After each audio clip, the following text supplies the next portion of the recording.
Part 3. You will hear two students named Amy and Mike discussing Maori carvings. First, you have some time to look at questions 21 to 25.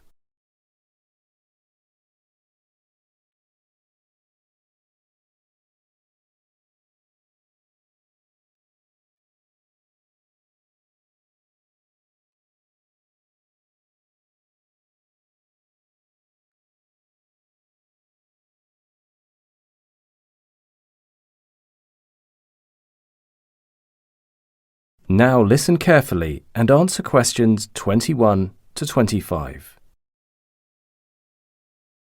Hi, Mike. Aren't these New Zealand carvings we've been studying in class fascinating? Oh, hi, Amy.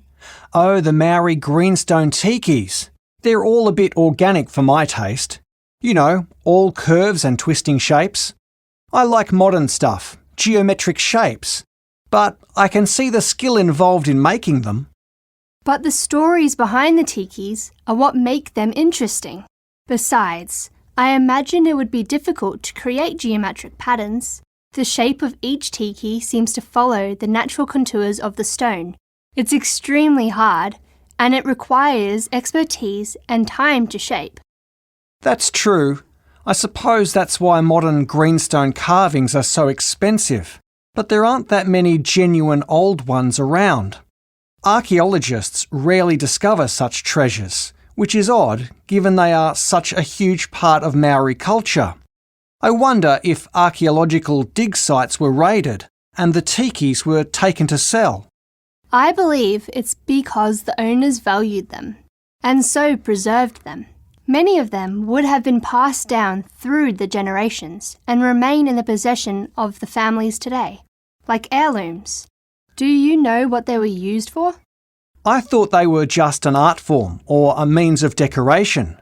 But Professor Mathieu says that the Maori believed tikis were sacred and could be used as a pathway to their ancestors.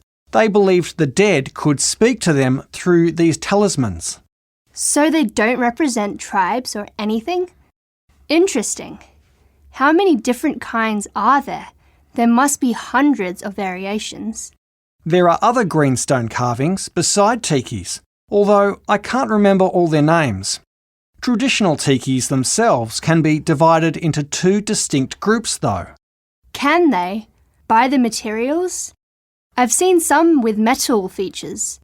Or is it to do with size, or where they were made?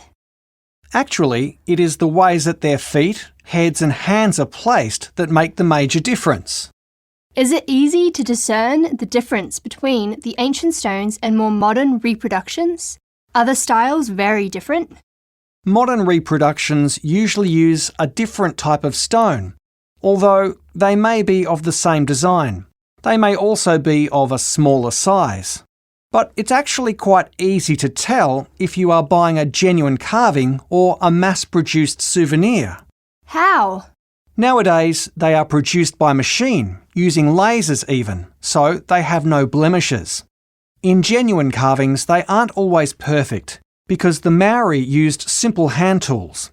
For example, the hole that the cord is fed through isn't perfectly round. That makes sense. Before you hear the rest of the discussion, you have some time to look at questions 26 to 30.